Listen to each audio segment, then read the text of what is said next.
The submarine rose above the plateau, lifting into the waters of Lake Totenkopf. Mooring it well below the surface on the shore opposite Ingolstadt, Hagbard and about 30 of his crew entered scuba launches and buzzed to the surface.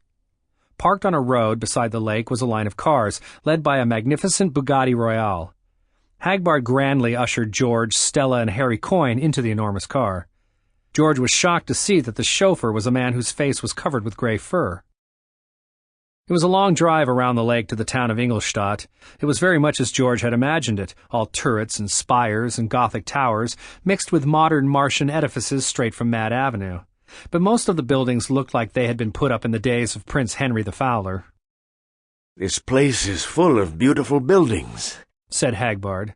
"The big Gothic cathedral in the center of town is called the Liebfrauen Minster.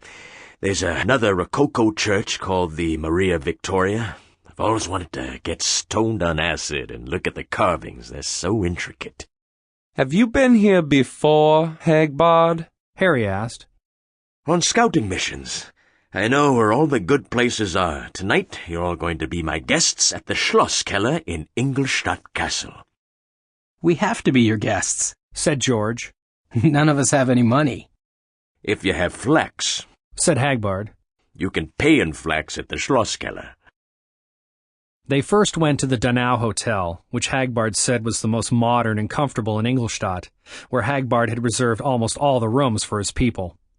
With every hotel in Ingolstadt bursting at the seams, it had taken a huge advance payment to bring this off. The hotel staff jumped to attention when they saw the line of cars with Hagbard's splendid Bugatti in the vanguard. Even in a town crowded with celebrities, overrun with wealthy rock musicians and affluent rock fans from all over the world, a machine like Hagbard's commanded respect. George, following Hagbard into the lobby, suddenly found himself face to face with two ancient, bent German men. One, with a long white mustache and a lock of white hair that fell over his forehead, said, in heavily accented English, "Get out of my way, degenerate Jewish communist homosexual!" The other old man winced and said something placating to his colleague in a soft voice. The first man waved his hand in dismissal, and they tottered toward the elevators together. Several more old men joined them as George watched, too surprised to be angry. Here, though, in the fatherland of that kind of mentality, the old man's hatred seemed historical curiosity to him more than anything else. Doubtless such men as that had actually seen Hitler in the flesh. Hagbard grandly took a handful of room keys from the desk clerk. "For simplicity's sake, I've assigned a man and a woman to each room," he said as he passed them out. "Choose your roommates and switch around as you like. When you get up to your rooms, you'll find suitable Bavarian peasant costumes laid out on the bed. Please put them on." Stella and George went upstairs together. George unlocked the door and surveyed the large room with its two double beds. On top of one lay a man's outfit of lederhosen, with silk shirt and knee socks, while on the other bed was a woman's peasant skirt, blouse, and vest. "Costumes," Stella said. "Hagbard's really crazy." She shut the door and tugged at the zipper of her one-piece gold-knit pantsuit. She had nothing on underneath. She smiled as George regarded her with admiration. When the group assembled in the lobby, only Stella looked good in costume. Of the men, Hagbard looked most natural and happy in lederhosen, which was perhaps why he'd had the notion of dressing that way. Long, skinny Harry looked ridiculous and uncomfortable, but his buck-toothed grin showed that he was trying to be a good sport. George looked around. "Where's Mavis?" he asked Hagbard. "She didn't come with us. She's back minding the store." Hagbard raised his arm imperiously. "On to the Schlosskeller." The Ingolstadt Castle, a battle-mented medieval building built on a hill, had a magnificent restaurant in what had formerly been either a dungeon or a wine cellar, or both. Hagbard had reserved the entire cellar for the evening. "Here," he said. "We'll rally our forces around us, have some fun, and prepare for the morrow." He seemed in an agitated, almost giddy mood. He took his place at the center of the big table, in a blackened carved chair that looked like a bishop's throne. On the wall behind him was a famous painting. It depicted the Holy Roman Emperor Henry IV, barefoot in the snow at Canossa, but with one foot on the neck of Pope Gregory the Great, who lay prone, his tiara knocked off, his face ignominiously buried in a snowdrift. The story goes that this was commissioned by the notorious Bavarian jester Till Eulenspiegel when he was at the height of his fortunes. Hagbard said. Later, when he was old and penniless, he was hanged for his anarchistic attitudes and his low Bavarian sense of humor. So it goes. She'll be wearing red pajamas. There he is. Markov Cheney whispers tensely. Saul and Barney lean forward, peering at the figure ahead of them. About 5'7", Saul estimates, and Carmel was 5'2", according to the R&I packet they had lifted from Las Vegas police headquarters. But who else would be down here, so far from the route of the guided tours? Saul's hand moves towards his gun, but the other figure whirls on them, flashing a pistol, and shouts, "Hold it right there, all of you." She'll be wearing red pajamas. Oh, Christ, Saul says disgustedly. Hail Eris friend, we're on the same side. He holds up his hands empty. I'm Saul Goodman and this is Barney Muldoon, both formerly of the New York Police Force. This is our friend Markov Cheney, a man of great imagination and a true servant of Goddess.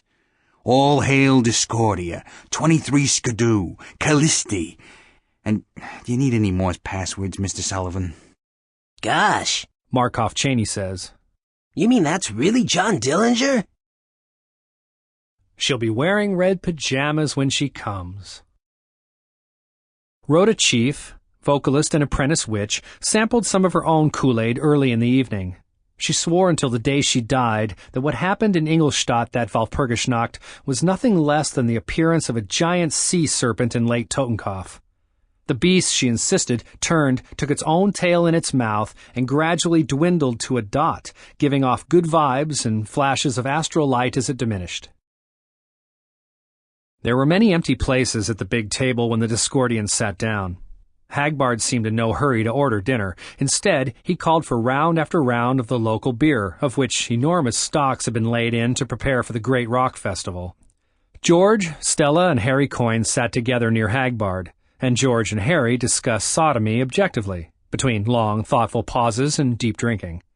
Hagbard sent the beer around so fast that George frequently had to swill down a whole stein in a minute or two just to keep up. Various people came in and sat down at empty places at the table. George shook hands with a man around 30 who introduced himself as Simon Moon. He had a lovely black woman with him named Mary Lou Cervix. Simon immediately began telling everybody about a fantastic novel he had been reading on the plane coming over. George was interested until he found out that the book was Telemachus Sneezed by Atlanta Hope. He didn't see how anyone could take trash like that seriously. Just around the time George was finishing his 10th stein of Ingolstadt's fabled beer and feeling quite woozy, a man who looked very familiar floated into his line of vision. The man wore a brown suit and horn-rimmed glasses, and his gray hair was crew-cut. "George!" the man shouted.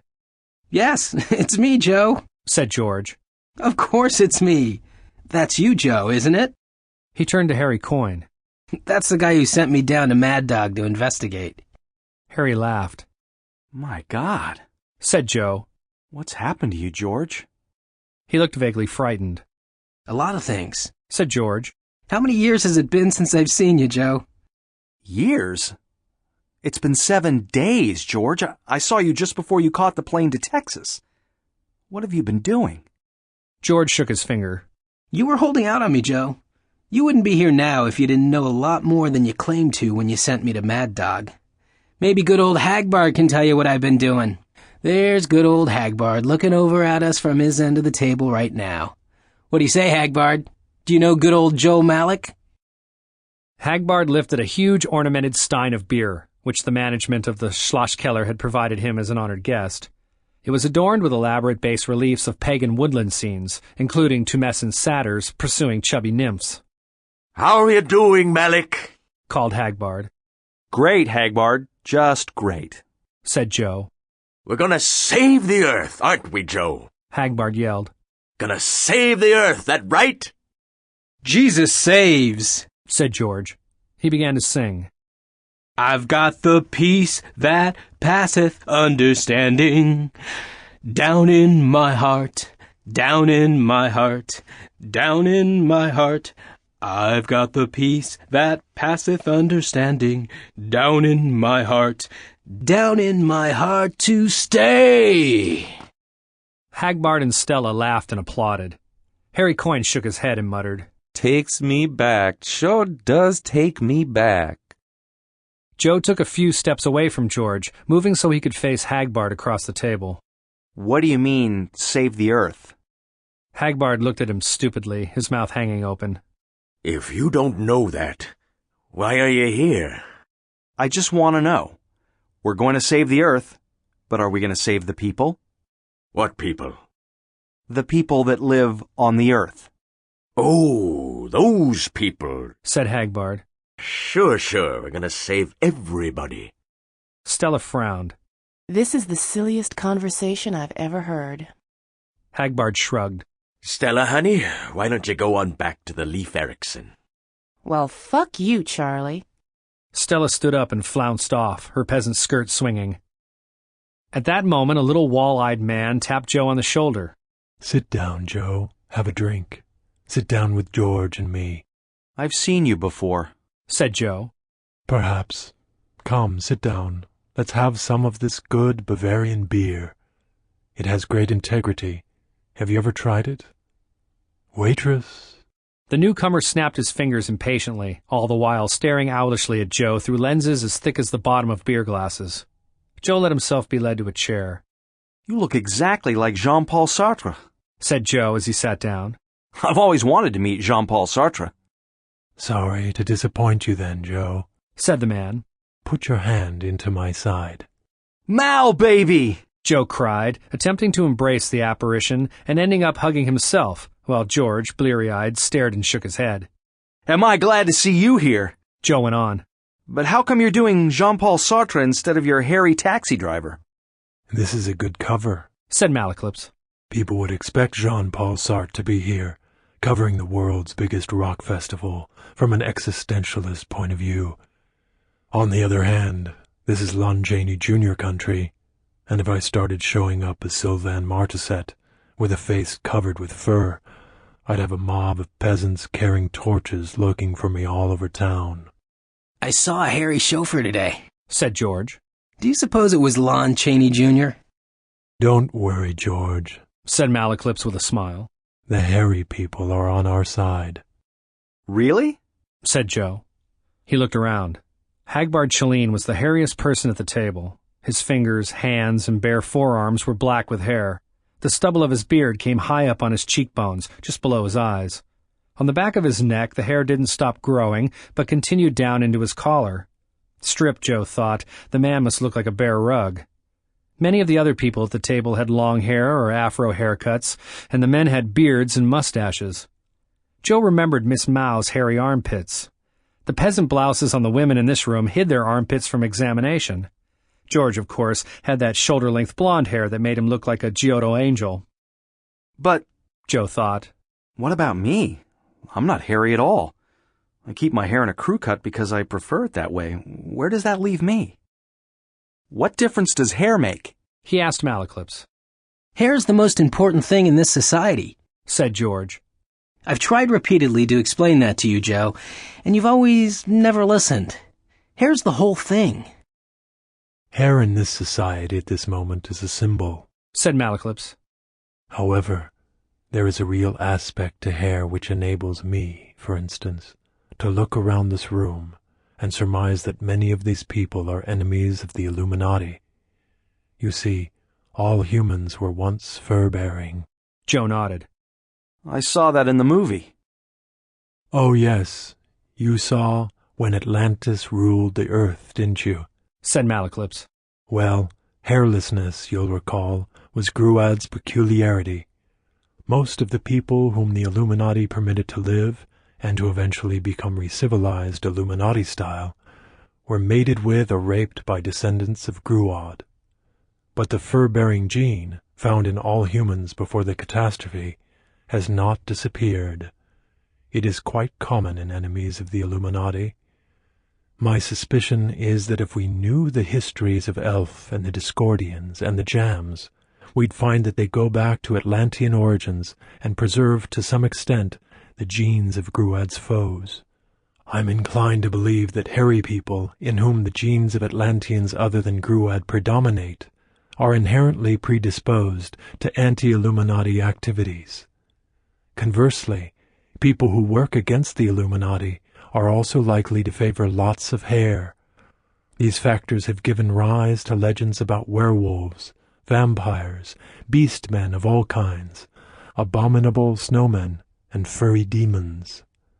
Note the general success of the Illuminati propaganda campaign to portray all such hirsute beings as fearsome and evil.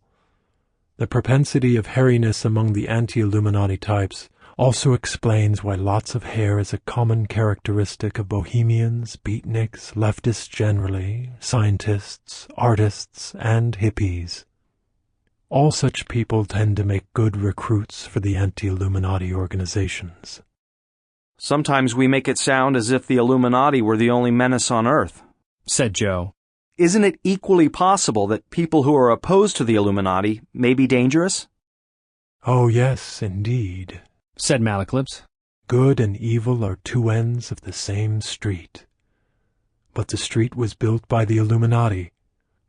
They had excellent reasons from their viewpoint to preach the Christian ethic to the masses, you know. What is John guilt? Joe remembered what he'd said to Jim Cartwright several years ago. Sometimes I wonder if we're not all working for them, one way or another. He hadn't meant it at the time, but now he realized it was probably true. He might be doing the Illuminati's work right now, when he thought he was saving the human race, just as Chelene might be doing the will of the Illuminati while thinking he was preserving the Earth. George, bleary-eyed and smiling, said, "Where'd you meet Sheriff Jim, Joe?" Joe stared at him. What? Hairlessness is the reason why Gruad and his successors were partial to reptiles, said Malaclips, adjusting his thick glasses. They had a real feeling of kinship. One of their symbols was a serpent with its tail in its mouth, which was intended to refer both to Gruad's Ophidian assassins and to his other experiments with reptilian life forms. Joe, still shaken by George's question, yet not wanting to probe further in that direction, said, All kinds of myths involving serpents crop up in all parts of the world. All of them go back to Gruad, said Malaclips. The serpent symbol in the Atlantean catastrophe gave rise to the myth that Adam and Eve, tempted by the serpent, fell into misery when they acquired the knowledge of good and evil. Just as Atlantis fell through the moralistic ideology of Gruad the serpent scientist. Then there's the old Norse myth of the world serpent with its tail in its mouth that holds the universe together. The Illuminati serpent symbol was also the origin of the brazen serpent of Moses, the plumed serpent of the Aztecs and their legend of the eagle devouring the snake, the caduceus of Mercury, St. Patrick casting the snakes out of Ireland, various Baltic tales of the Serpent King, legends of dragons, the monster guarding the fabulous treasure at the bottom of the Rhine, the Loch Ness Monster, and a whole raft of other stories connecting serpents with the supernatural. In fact, the name Gruad comes from an Atlantean word that translates variously as worm, serpent, or dragon, depending on context.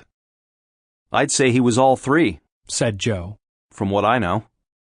George said, I saw the Loch Ness Monster today. Hagbard called it a she, which surprised me. But this is the first I've heard about this serpent business. I thought the Illuminati symbol was an eye in a pyramid. The big eye is their most important symbol, said Malaclips. But it isn't the only one. The Rosy Cross is another. But most widely copied is the serpent symbol. The eye in the pyramid and the serpent are often seen in combination.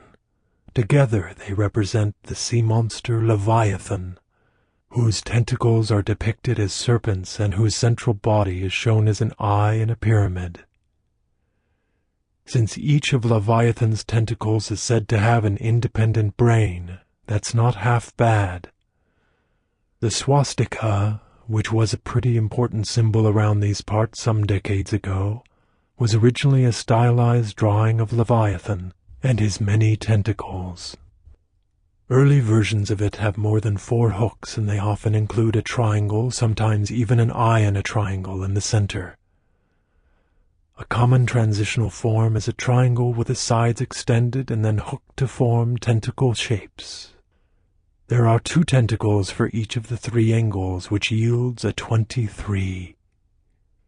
Polish archaeologists found a swastika painted in a cave. The drawing dated back to Cro-Magnon times, not long after the fall of Atlantis, and there were 23 swirling tentacles around a beautifully executed pyramid with an ochre eye in its center. George held his breath. Mavis had come into the room. Instead of the peasant skirt outfit Hagbard had decreed, she was wearing what might have been called hot lederhosen, a very short, very tight pair of leather breeches that made her long legs look fantastically long and underlined the round curves of her ass. Wow, that's some attractive woman, said Joe. Don't you know her? Asked George. Well, that puts me one up on you. You're going to meet her. Mavis came over and George said, Mavis, this is Joe Malik. The guy who put me in the cell you got me out of? That's a little unfair, Joe said, taking Mavis's hand with a smile. But I did send him down to Mad Dog. Excuse me, said Mavis. I want to talk with Hagbard. She disengaged her hand and walked away. Both Joe and George looked stricken. Malaclips merely smiled. Just then, a tall, stern-looking black man came into the room. He too was wearing Bavarian peasant costume. He went up to Hagbard and shook hands. Hey, it's Otto Waterhouse, the infamous killer cop and cop killer, roared Hagbard, swilling down beer from his huge stein. Waterhouse looked pained for a moment, then sat down and surveyed the room through narrowed eyes. Where's my Stella? He demanded gruffly. George felt his hackles rise. He knew he had no right of possession where Stella was concerned, but then neither did this guy. Exclusive possessions seemed the one type of sexual relationship not practiced among the Discordians and their allies. There was a kind of tribal, general love among them which didn't prevent anybody from sleeping with anybody else. An unsympathetic observer might call it promiscuity, but that word, as George understood it, meant using another's body for sex without feeling anything for the person you were physically involved with. The Discordians were all too close, too concerned about each other as people for the word promiscuity to fit their sex lives. And George loved them all. Hagbard, Mavis, Stella, the other Discordians, Joe, even Harry Coyne, maybe even Otto Waterhouse, who had just appeared. Mavis said, Stella's gone down to the submarine, Otto. She'll join us at the proper time. Hagbard suddenly lurched to his feet. Quiet! He roared. A silence fell around the smoky room. People stared at Hagbard curiously. We're all here now, he said. So I got an announcement to make. I want you to all join me in drinking to an engagement announcement.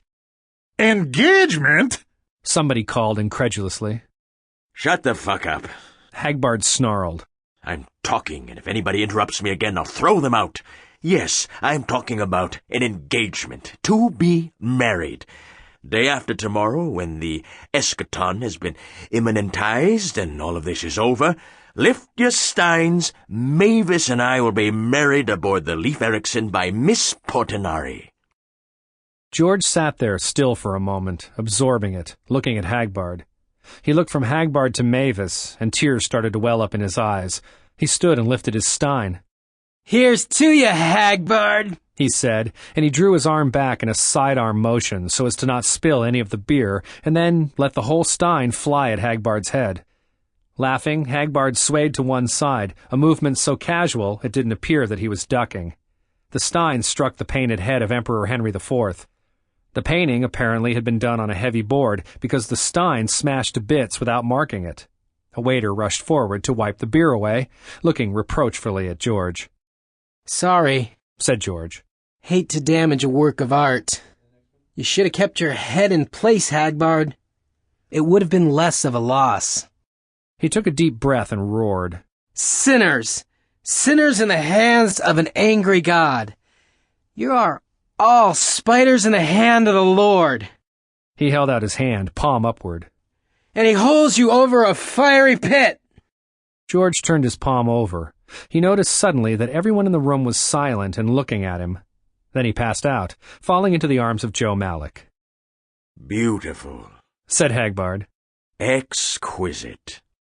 Is that what you meant by taking the woman away from him? Said Joe angrily as he eased George into a chair. You're a sadistic prick. That's only the first step, said Hagbard. And I said it was temporary. Did you see the way he threw that stein? His aim was perfect. He would have brained me if I hadn't known it was coming. He should have, said Joe. You mean you were lying about you and Mavis getting married? You were just saying that to bug George? He certainly was not, said Mavis. Hagbard and I have both had it with this catch-as-catch-can single life, and I'll never find another man who more perfectly fits my value system than Hagbard. I don't need anybody else. As if to prove that she meant what she said, she knelt abruptly and kissed Hagbard's hairy left instep. A new mysticism, Simon cried. The left foot path. Joe looked away, embarrassed by the gesture. Then another thought crossed his mind, and he looked back. There was something about the scene that stirred a memory in him, but was it a memory of the past or of the future? What can I say? Hagbard asked, grinning. I love her.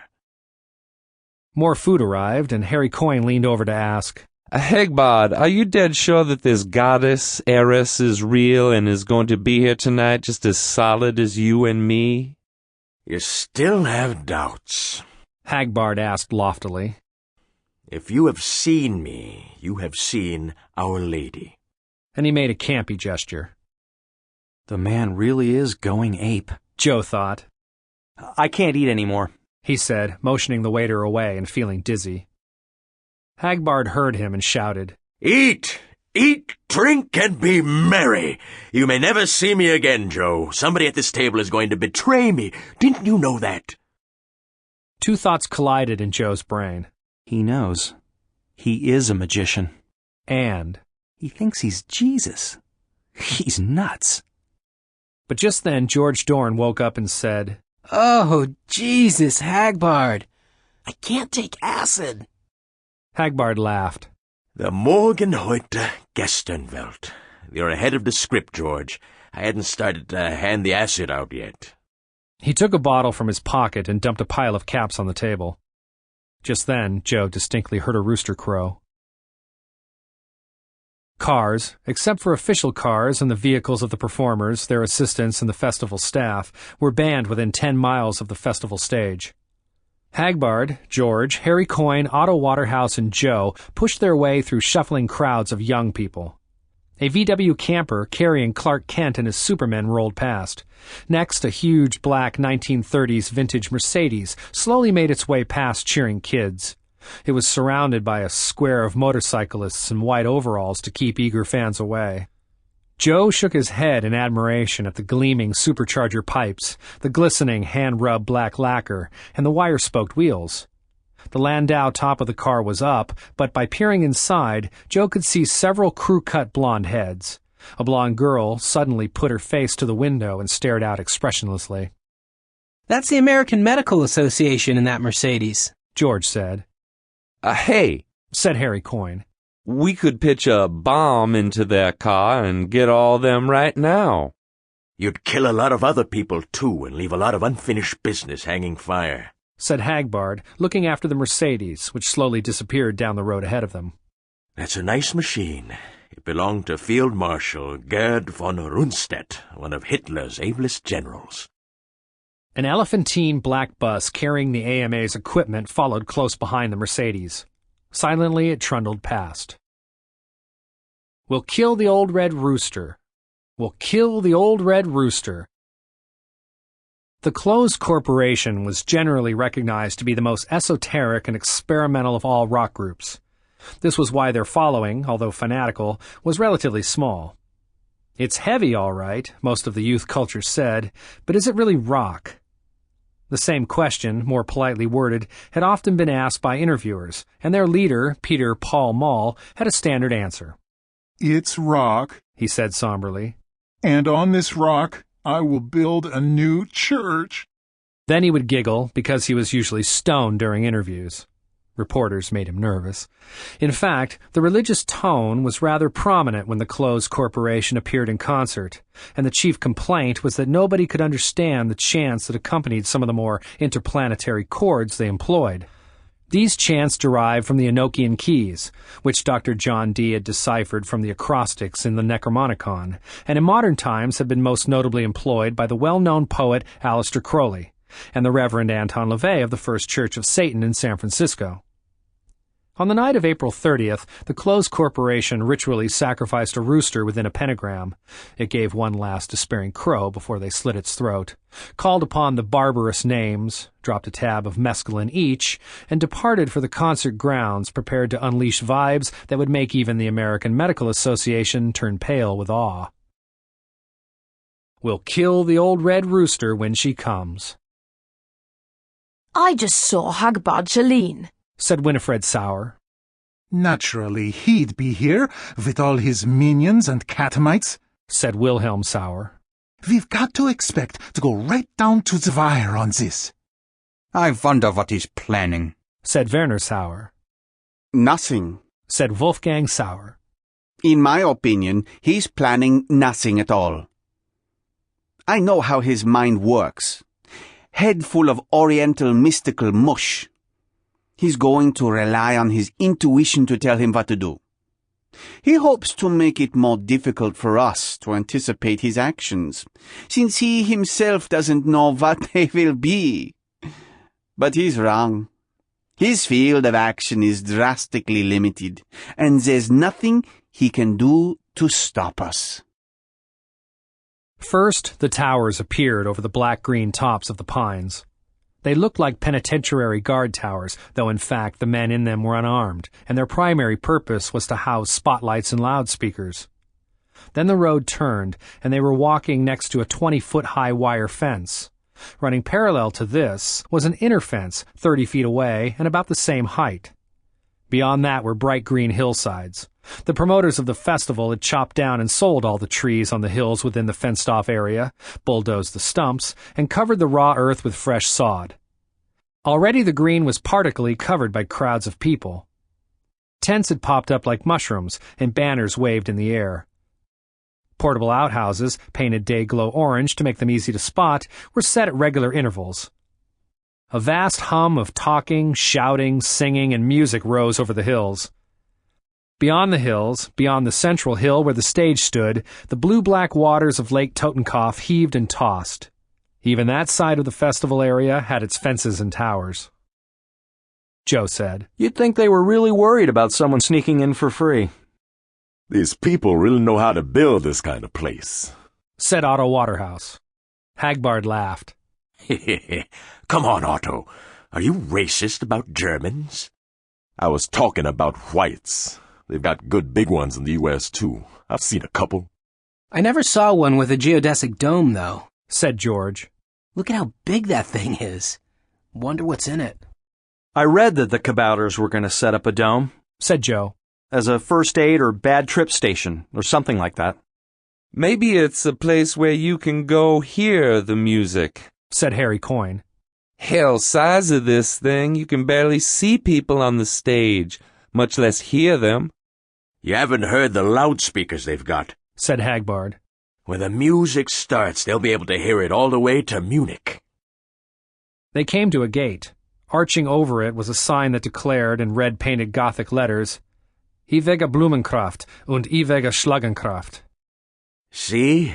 Said Hagbard. Right out in the open. For anyone who understands to read and know that the hour is at hand, they won't be hiding much longer. Well, said Joe, at least it doesn't say Arbeit macht frei. Hagbard handed in the orange, week-long tickets for his group, and a black-uniformed usher punched them neatly and returned them. They were inside the Ingolstadt Festival. As the sun sank over the far side of Lake Totenkopf, Hagbard and his contingent mounted a hill. A huge sign over the stage announced that the Oklahoma Home Demonstration Club was playing, and the loudspeakers thundered out an old favorite of that group, Custer Stomp. Behind the stage, the 4 members of the American Medical Association stood apart and gazed out at the sunset. They were wearing iridescent black tunics and trousers. Members of other bands stood together and talked, many of the groups happy to be meeting each other for the first time. They even fraternized with a few intrepid kids who managed to infiltrate past the guards and make it to the back side of the stage hill. But white-suited attendants kept the public and fellow performers away from the American Medical Association. This was generally accepted as the AMA's privilege. They were, after all, universally acclaimed as the greatest rock group in the world. Their records sold the most, their tours drew audiences that dwarfed even those of the Beatles. Their sound was everywhere. As the Beatles had, for a time, expressed the new freedom of the 60s, so the AMA seemed to epitomize the repressive spirit of the 70s. The secret of their popularity was that they were so appalling. They reminded their fans of all the evils that were being daily visited upon them, and thus hearing and seeing them was like scratching a very bad itch. They suggested that perhaps youth had captured its oppressors or identified with them, and they momentarily turned the pain of the whole scene into pleasure. To learn how to enjoy suffering, since suffering was their lot, kids by the millions flocked to hear the AMA. Like a radiant heater, said Wolfgang. We at the center.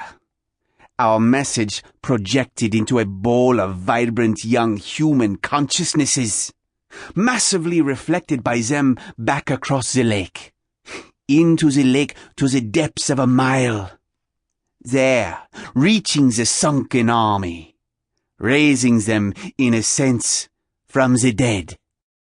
We are so close to realizing the dream of 30,000 years, said Winifred. Will we be able to do it? Will we be the ones who complete the work begun by the great Gruad? And if not, what will become of us? Doubtless we will scream in hell for all eternity, said Werner matter-of-factly. What would you do to us if we failed? We need fear eternity only if the Eater of Souls is on the scene, said Wilhelm. And they've still got him imprisoned inside the Pentagon. Let no one speak of failure, said Wolfgang. It is absolutely impossible for us to fail. The plan is foolproof. Winifred shook her head. Fools are precisely what it is not proof against, and you, Wolfgang, know that best of all. It was dark now. The large tent, made of cloth of gold, was sheltered between the fence and a relatively secluded grassy knoll. There was greatest privacy here, because this corner of the festival area was farthest from the stage, and because the area was full of Discordians. Hagbard went into the tent and stayed there a while.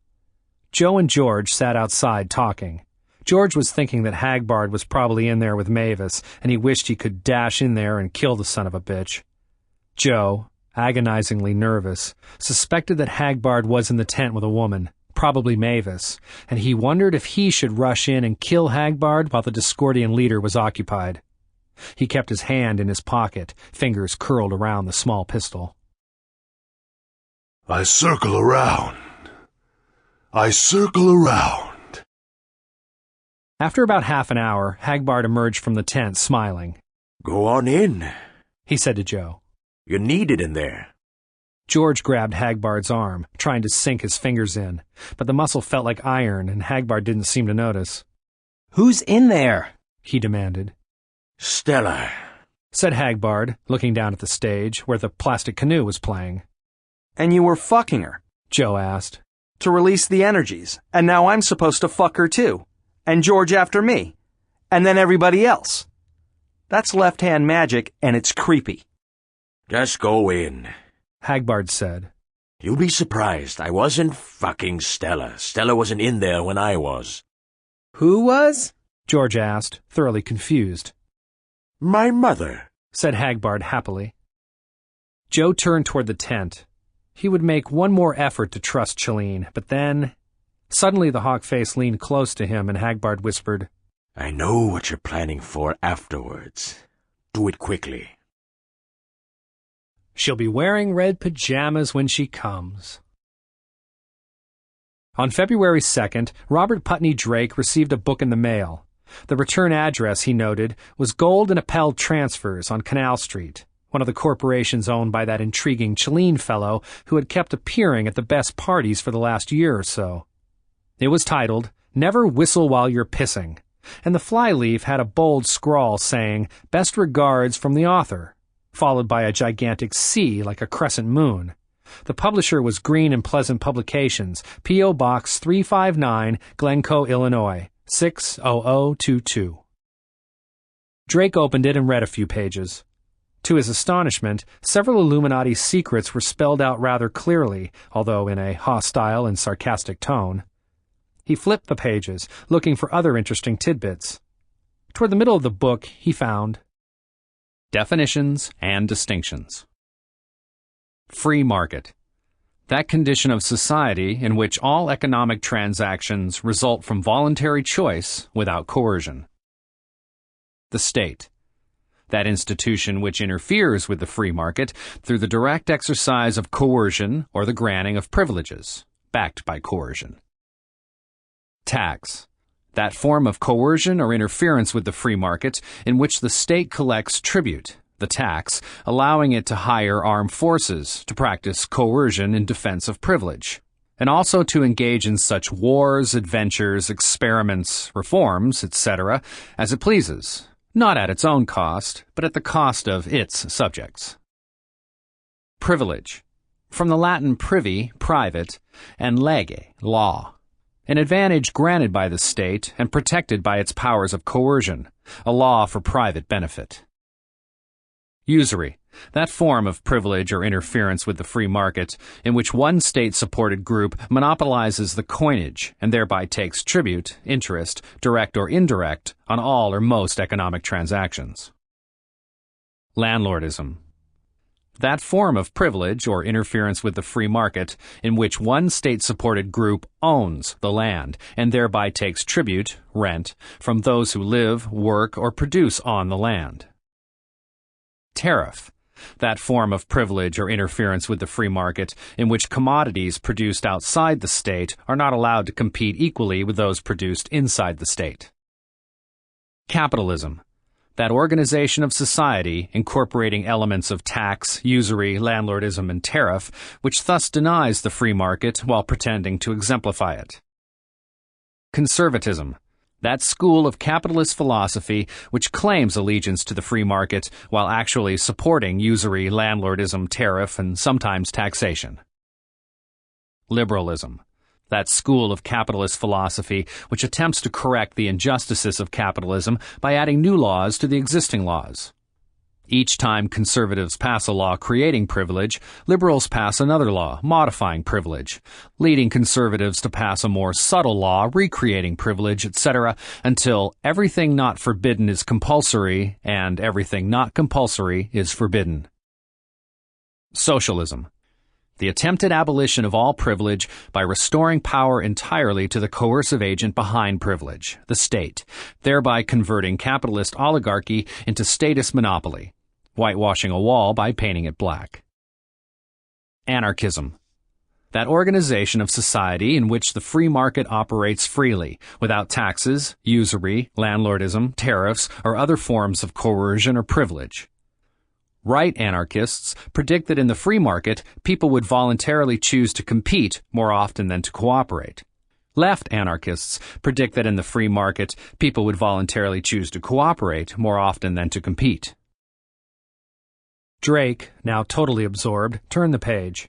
What he found seemed to be an anthropological report on an obscure tribe he had never heard of. He quickly recognized it as a satire and a parable. Putting it aside for a moment, he buzzed his secretary and asked to be connected with Gold and Appel transfers. In a moment, a voice said, G&AT, Miss Maris.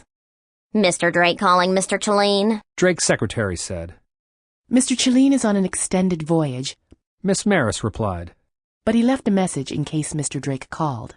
I'll take it, Drake said quickly. There was a click as his secretary went off the line. Mr. Chalene will send an emissary to you at the appropriate time, Miss Maris said. He says that you will recognize the emissary because he will bring with him certain artworks of the Gruad era. I'm afraid that is all, sir. Thank you, Drake said hollowly, hanging up. He knew the technique. He had used it himself in moving in on the syndicate back in 1936. You were fucking Stella? Who says I was fucking anybody? Joe went in. The tent was as richly hung as that of any Moorish chieftain. At one end was a diaphanous veil. Behind it, a figure on a pile of cushions. The figure was light-skinned, so Hagbard had been lying about being in here with Stella. Joe went over and pulled the veil aside. It was Mavis, all right, just as Joe had guessed. She was wearing harem pajamas, red but translucent, through which he could see her dark nipples and the full bush of hair between her legs.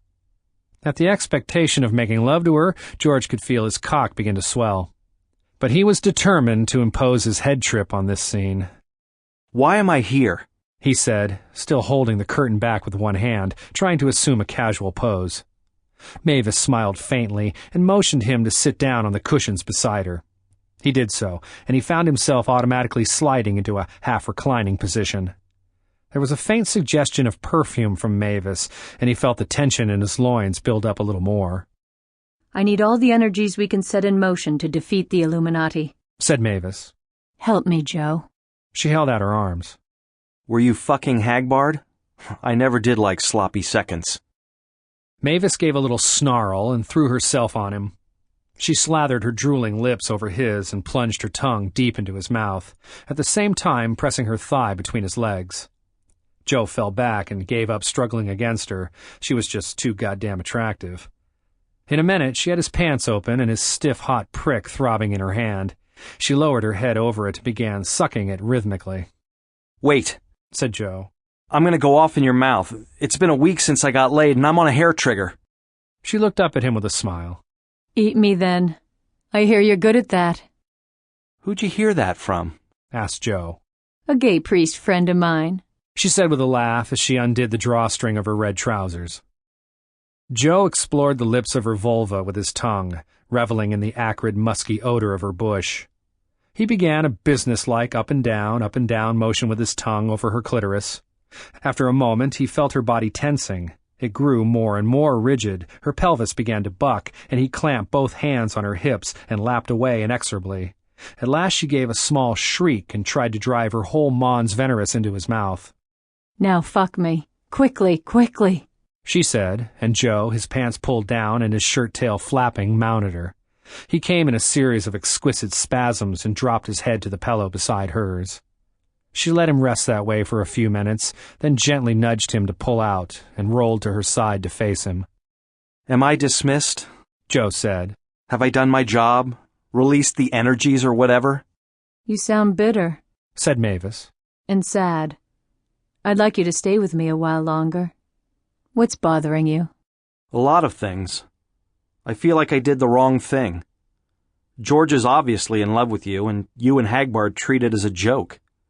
And Hagbard treats me as a joke. And both of you are quite obviously using me. You're using me sexually, and I'm beginning to think Hagbard is using me in other ways.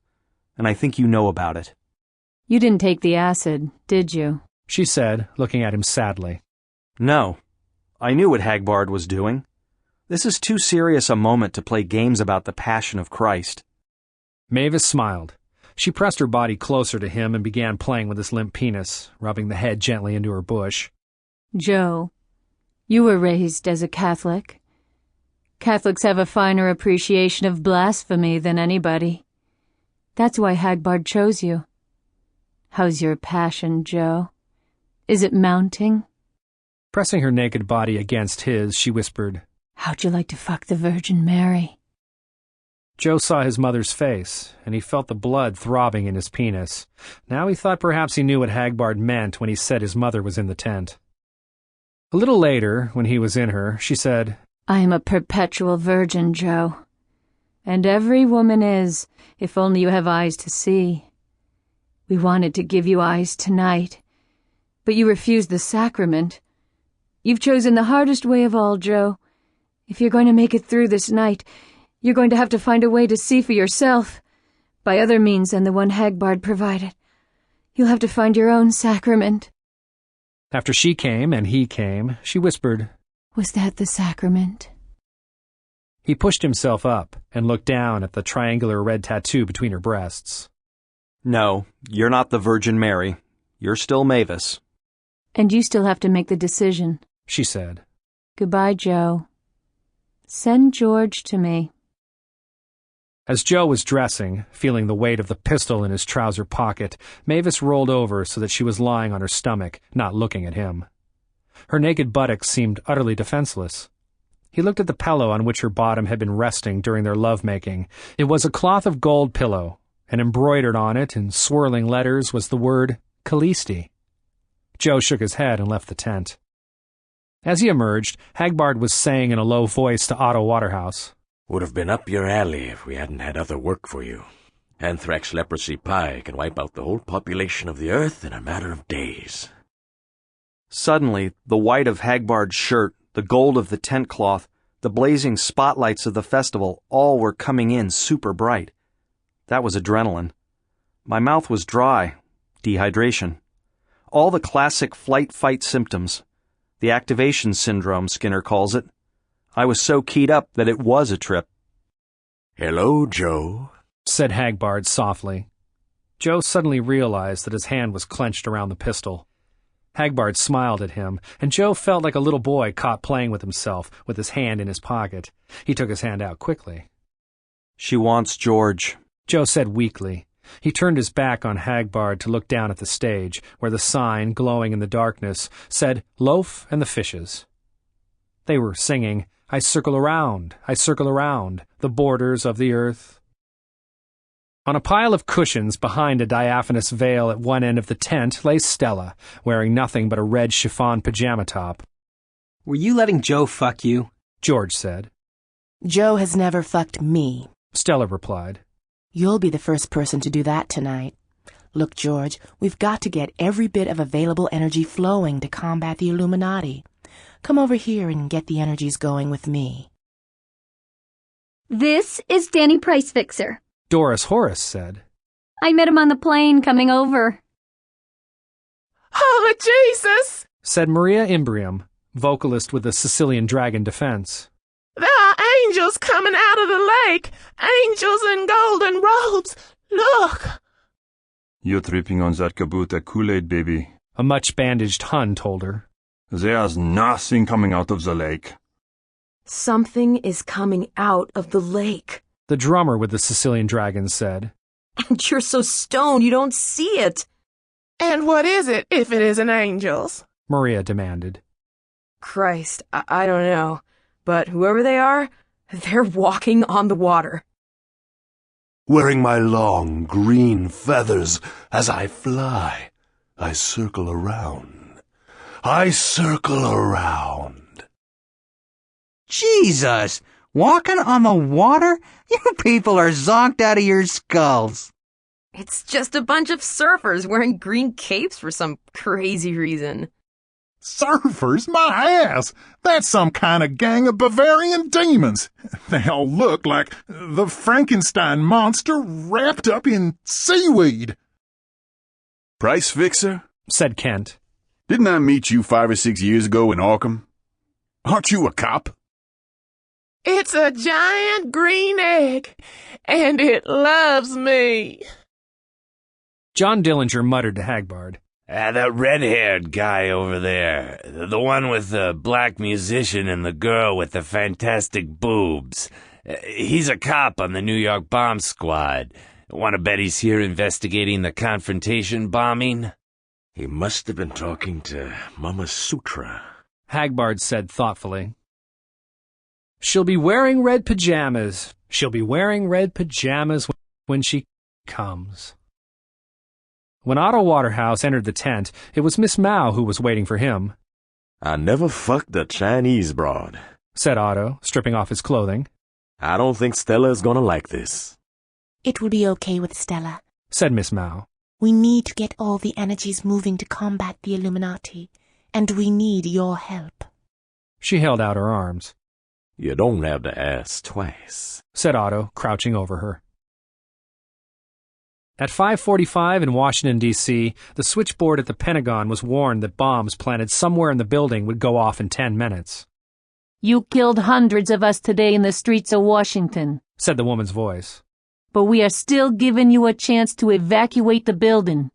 You do not have time to find the bombs.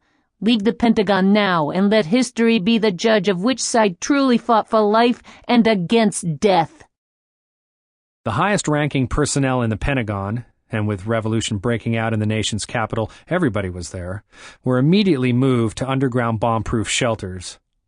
The Secretary of Defense, after consulting with the Joint Chiefs of Staff, declared that there was a 95% probability that the threat was a hoax, intended to disrupt the job of coordinating the suppression of revolution across the nation.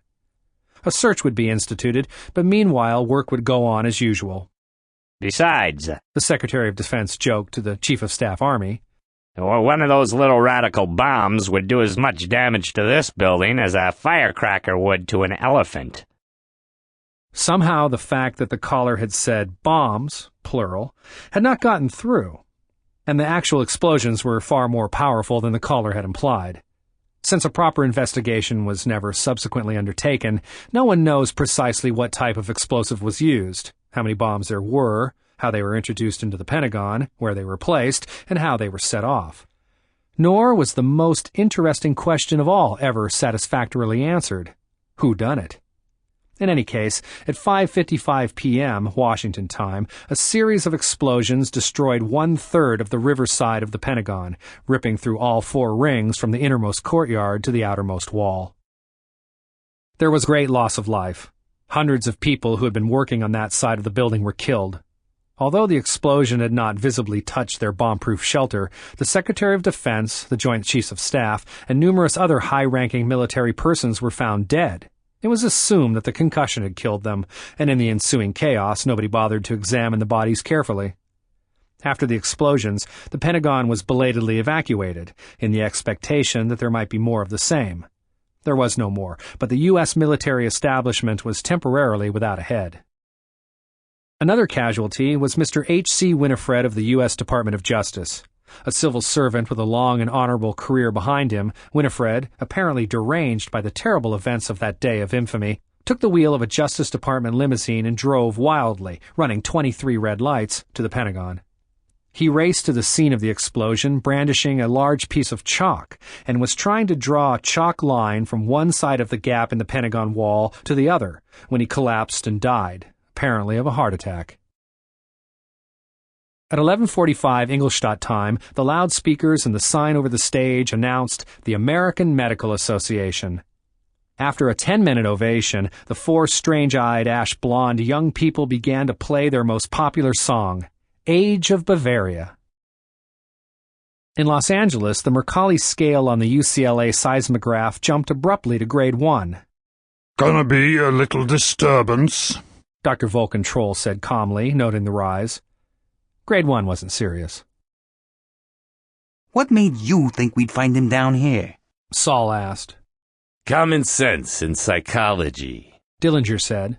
I know pimps. He'd shit purple before he'd get the guts to try to cross the border. They're strictly mama's boys. The first place I'd look was his own cellar, because he might have a hidden room there. Barney laughed. That's the first place Saul looked, too. We seem to think alike, Mr. Dillinger, Saul said dryly. There isn't much difference between a cop and a crook, psychologically speaking. Dillinger mused. One of my own observations. Hagbard agreed. What conclusion do you draw from it? Well, Dillinger said, Price Fixer didn't just pick up that girl because he wanted a lay. She has to fit somehow. The musician doesn't know that? Hagbard commented. Watch his hands. He's repressing a fight impulse. In a few minutes he'll start a quarrel. He and the lady were lovers once. See the way her pelvis tilts when she talks to him. And he wants Whitey to go away, but Whitey won't go away. He has her linked with the case he's working on. I used to be a cop, Danny said with an engaging imitation of frankness. But that was years ago, and the work really didn't appeal to me. I'm a salesman for Britannica now. Better hours, and people only slam doors in my face. They don't shoot at me through them. Listen, Doris said excitedly. The AMA is playing Age of Bavaria. It was the song that, more than any other, both expressed and mocked the aspirations of youth around the world, and the accuracy with which it expressed their yearnings and the savagery with which it denied them had won them over. It started almost the instant the music began. A mile below the surface of the lake, near the opposite shore, an army began to rise from the dead. The black uniformed corpses broke loose from their moorings, rose to the surface, and began to drift toward shore. As more and more of the semblance of life returned, the drifting became swimming motions, then wading. They fell into ranks on the shore. Under the steel helmets, their complexions were greenish, their eyes heavily lidded, their black lips drawn back in wide grimaces. The mouths of the officers and non-coms moved, forming words of command, though no sound came forth. No sound was needed, it seemed, for the orders were instantly obeyed. Once again, the power that had been granted to Adolf Hitler by the Illuminated Lodge in 1923, "Because you are so preposterous," they told him at the time. The power that had manifested itself in steel-helmed armies that had won Hitler an empire stretching from Stalingrad to the Atlantic, from the Arctic Circle to the Saharan Desert. Once again, that power was visible on the earth.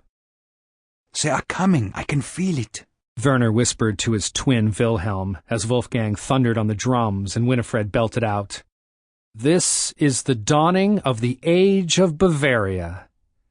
Age of Bavaria. Bavaria.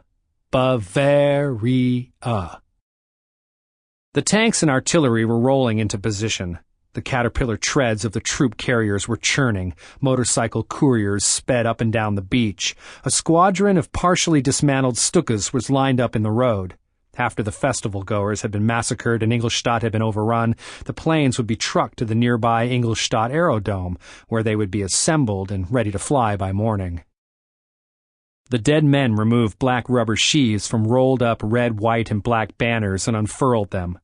Many of them were the familiar swastika flags and banners of the Third Reich, with one addition: a red eye and pyramid device superimposed on the center of each swastika. Other banners carried Gothic letter mottos such as Drang nach Osten and Heute die Welt, Morgens das Sonnensystem. At last, all was in readiness. The blue-black lips of General of the SS Rudolf Hanfgeis, 30 years dead, shaped the command to march, which was relayed in similar fashion from the higher-ranking officers to the lower-ranking officers to the men. The lights and music on the opposite shore beckoned across the dark, bottomless waters. Moonlight glinting on the death's heads on their caps and runic SS insignia on their collars, the soldiers moved out, company by company. The only sound was the growl of the diesel engines of troop carriers and the clank of weapons. "They're coming," said the woman under Hagbard, who was neither Mavis nor Stella nor Mao, but a woman with straight black hair, olive skin, fierce black eyebrows, and a bony face. "Coming, Mother," said Hagbard, giving himself up to the irresistible onward sweep of sensation, to the brink of orgasm, and over. "I'm not your mother," said the woman. "Your mother was a blonde, blue-eyed Norwegian, and I look Greek now, I think." "You're the mother of all of us," said Hagbard, kissing her sweat-damp neck. "Ah," said the woman. "Is that who I am? Then we're getting somewhere." Then I started to flip. Malik, eclipsed by Malaclips and Chelene, hardly serene. Mary Lou, I worship you. The red eye is my own mooning. What is the meaning of moaning? And such like seminal semantic antics. My head is a quick-tran quicksand, where the territorial imperative always triggers stay off my turf. The Latin and the Saxon at war in poor Simon's synapses. Dead men fighting for use of my tongue.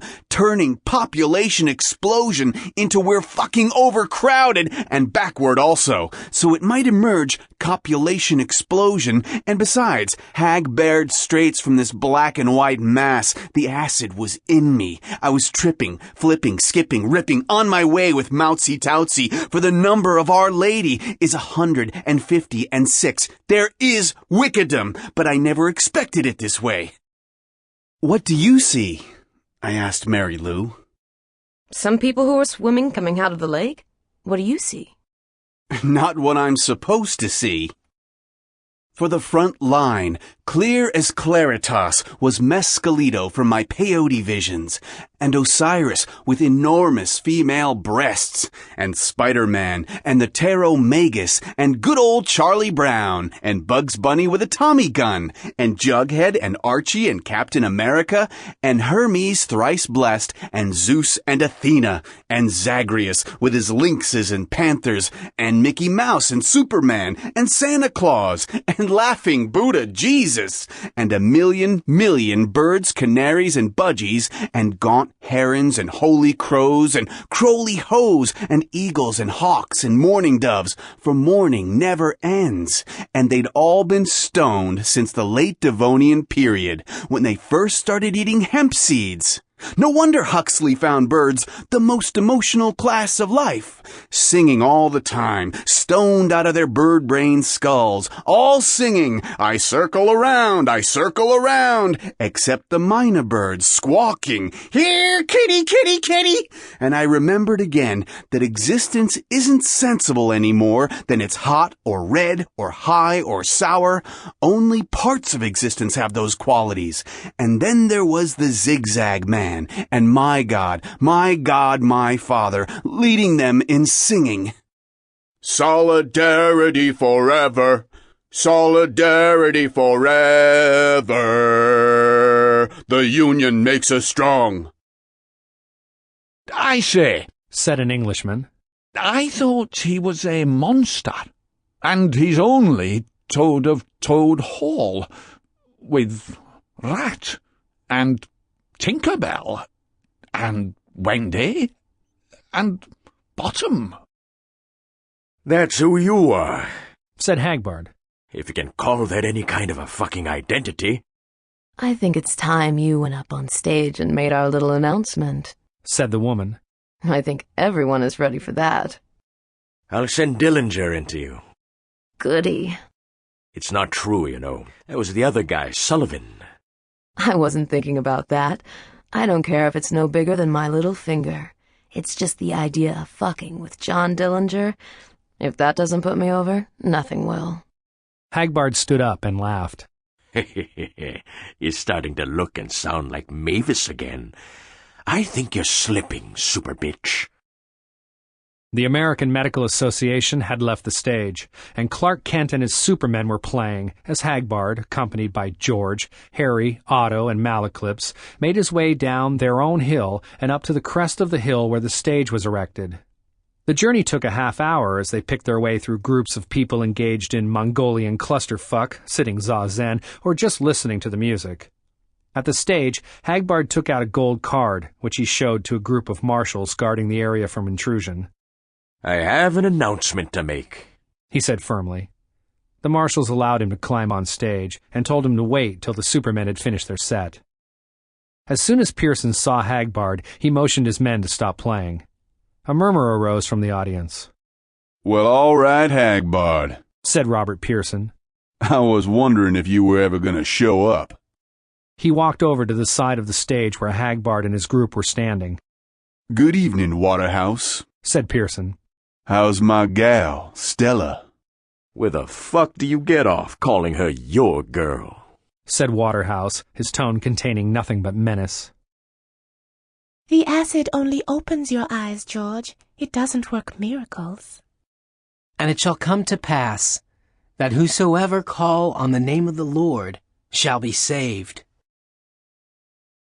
Wonder what the hell is in that suitcase, Dillinger murmured. I'll open it, Saul said. We'll all have to take the antidote anyway after this. I have a supply out in the car. And he leaned forward, parted Carmel's stiff blue hands, and tugged the suitcase free. Barney, Dillinger, and Markov Cheney crowded close to look as he snapped the lock and lifted the top. I'll be damned and double damned, Barney Muldoon said in a small, hollow voice. Hagbard has been putting us on all along, Simon says dreamily. It doesn't matter in the first bardo. Those Nazis have been dead for 30 years, period. He just brought us here to put us on a trip. Nothing is coming out of the lake. I'm hallucinating everything. Something is happening, Mary Lou insisted vehemently. Oh, it's got nothing to do with the lake. That's a red herring to distract us from the real battle between your Hagbard and those crazy musicians up there. If I wasn't tripping, my head would work better, damn it. It's got something to do with sound waves. The sound waves are turning solid in the air. Whatever it is, the rest of us aren't supposed to understand it. This lake thing is just to give us something we can understand, or almost understand. Her black face was intense with intelligence, battling against the ocean of undigestible information pouring in through all of her senses. Dad! Simon cried, weeping happily. Tell me the word. You must know now. What is the word? Kether, said Tim Moon blissfully. Kether? That's all? Just Kabbalism? Simon shook his head. It can't be that simple. Kether, Tim Moon repeats firmly. Right here in the middle of Malkuth. As above, so below. I see the throne of the world. One single chair, 23 feet off the ground, studded with 17 rubies, and brooding over it, the serpent swallowing its tail, the rosy cross, and the eye. Who was that nice man? Mary Lou asked. My father, Simon said, really weeping now. And I may never see him again. Mourning never ends. And then I understood why Hagbard had given us the acid, why the Weather Underground and Moratori used it constantly. Because I started to die. I literally felt myself dwindling to a point and approaching absolute zero. I was so shit scared. I grabbed Simon's hand and said, "Help," in a weak voice. And if he had said, "Admit you're a cop first, then I'll help," I sure as hell would have told him everything, blurted it all out. But he just smiled, squeezed my hand gently, and murmured, "It's alive." And it was. The point was giving off light and energy, my light and my energy, but God's also. And it wasn't frightening because it was alive and growing. The word omnidirectional halo came to me from somewhere. Was it Hagbard talking to Dillinger? And I looked. Holy key Ritz, Dillinger split in two as I watched. That's the answer to one question. There were two Dillingers. Twins. In addition to the fake Dillinger who got shot at the biograph. 0 equals 2, I thought, feeling some abstract eternal answer there, along with the answer to some of the questions that had bugged so many writers about Dillinger's criminal career. Like why some witnesses claimed he was in Miami on that day in 1934, when other witnesses claimed he was robbing a bank and killing a bank guard in East Chicago. And why Hagbard had said something about him being in Las Vegas, when I could see him right here in Ingolstadt. But it was all moving, a single point. But everything coming out of it was moving. A star with swords, and wands projecting outward as rays. A crown that was also a cup and a whirling disk. A pure white brilliance that said, "I am Ptah, come to take you from Memphis to heaven." But I only remembered the cops who beat Daddy up in Memphis and made him swear when he got back that he'd never go south again. And how did that tie in with why I became a cop? And Ptah became Zeus, Bacchus, Wotan, and it didn't matter. All were distant and indifferent and cold, not gods of humanity, but gods above humanity, gods of the void, brilliant as the diamond, but cold as the diamond, the three whirling in a point until they became a turning swastika.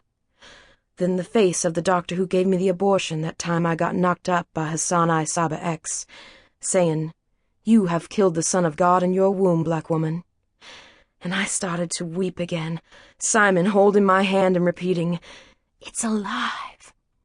But I felt that it was dying, and I somehow killed it. I was Otto Waterhouse in reverse. I wanted to castrate Simon, to castrate all white men, but I wouldn't.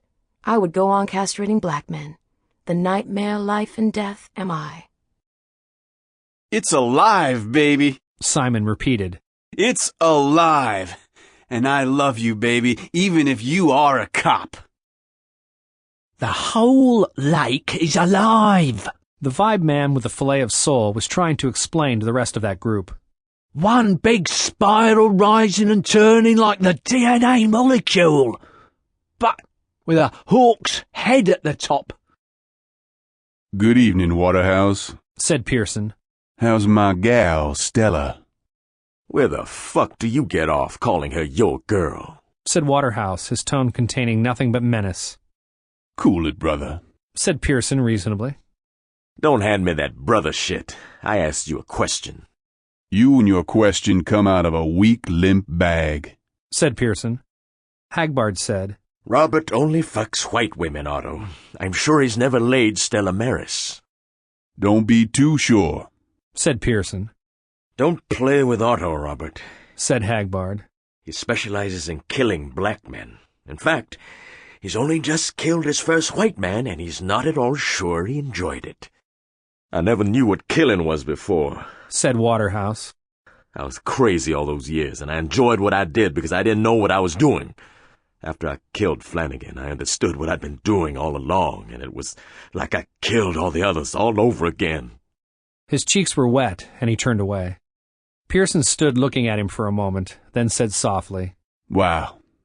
Come on, Hagbard. Let's get you on stage. They walked out to the microphone together. A few people in the audience had begun clapping rhythmically for more music. Most, though, had been waiting silently, happily, for whatever might happen next. What happened was that Robert Pearson said to them, Brothers and sisters, this is Freeman Hagbard Chalene, my ace, and the heaviest dude on the planet Earth. Listen while he runs it down to you what's happening. He stepped aside and deferentially ushered Hagbard to the microphone. Into the silence, Hagbard said, My name, as Clark Kent just told you, is Hagbard Chalene. In Mad Dog, Texas, John Dillinger and Jim Cartwright looked up from the chessboard as the radio music stopped and an announcer's voice said, We interrupt this show to bring you a special message from Washington. John moved a knight and said softly, Checkmate. That'll be the president, I bet. I hope to hell my brother finds that missing pimp before things get much worse. Cartwright surveyed the board dismally. Checkmate, he agreed finally. I hope your other brother and Hagbard are handling things right in Ingolstadt, he added, as they both turned with a reflex acquired from TV watching and looked at the radio. Being a woman is bad enough, but being a black woman is even worse. I always feel split in two, a divided lion. I'm thinking like Simon. With a hole in the middle, and that's all men are interested in, the hole in the middle. But the acid was making the split into a conscious agony, and then was healing it. I was a whole lion, ready to devour my enemies. I understood my father and why he felt he finally had to stand up to the whites, even if it killed him. A night moved across a wasteland, the desert around Las Vegas, but it was laid out in squares like a chessboard. He raised a fiery wand, crying, Black power! And it was Hassan Isaba, my lover, my enemy, a black Christ, and yet also a baboon with a crazy grin, all blue pearl gray, like semen. Inside every woman there's an angry man trying to get out, a man-woman with eyes of an owl. And the joy came over me as my clit got hot and grew into a penis. I was my father. I was afraid of nothing. I could destroy the world without caring, with one angry flash of my eye like Shiva. My penis is the invisible star, Ruby, and men conspire to make me hide it. That's why I must take theirs. I am two-faced, always deceiving, like all women. Deception is our only defense. I understand it more clearly as the wisdom of my insanity increases, and the musky smell of hashish coming from the plastic canoe trailer is like me, a female plant with male strength. They are nailing me to the cross, literally, but the cross is inside a spinning wheel of flame. Oh, holy Moses, I'm finding Buddha, not Eris, in my pineal gland. The third eye is opening. I am the earth beneath your feet. I am Billy Frechette. I am Legion. There are millions of me, a plague of locusts to devour your white male technology. My name is Hagbard Chalene, he is saying. They sold heroin in my grammar school. That's the way a Chicago black gets educated.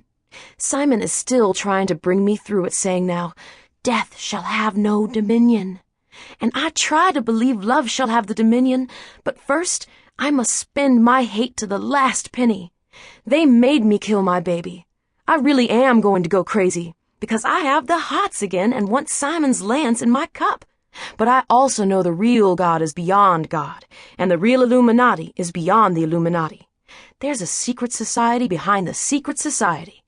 The Illuminati we're fighting are puppets of another Illuminati, and so are we. My name is Hagbard Chalene, and the carnival is over. Remove your masks, all players. That's a funny thing for Toad of Toad Hall to say, muttered Fish and Chips to nobody in particular. But the voice came booming back. My name is Hagbard Chalene. Please don't panic when you hear what I've got to say to you. And Chips saw that it wasn't Toad of Toad Hall, or even the sinister Saint Toad, but just a well-dressed wop with two faces, one smiling and one frowning in wrath. You know, 00005 said aloud, I do believe there was a fucking drug in that water. My name is Hagbard Chalene. Please don't panic when you hear what I have to say to you. Pay close attention. I have come to tell you that your lives are in grave danger. At this moment, an army is marching around the shore of Lake Totenkopf for the purpose of massacring all the people attending this festival. Jesus, said George. This is never going to work. He's putting it so badly they'll never believe him. They'll laugh at him. 3/4 of them don't even understand English. Is that how it sounds to you? Said Malaclips. As if he's speaking in English? It also sounds to me as if he's saying everything in a flat, direct way. But I hear him speaking in the Greek dialect of Athens, in the 5th century BCE. What do you mean? He's actually talking in Norwegian or Italian, whichever language he knows best. He's using what I call the Pentecost gimmick. It's described in the Acts of Apostles as the gift of tongues. After the death of Jesus, the apostles were sitting together on the Feast of Pentecost, when tongues of fire appeared over their heads. Then they went out and preached to a crowd of people from many different countries, and each person heard the sermons in his own language and in the form most likely to persuade him. They made tens of thousands of converts to Christianity that way. I was the one who laid the trick on them, though they never knew that. Speaking in tongues, said George in wonderment. They used to preach about it in Bible class.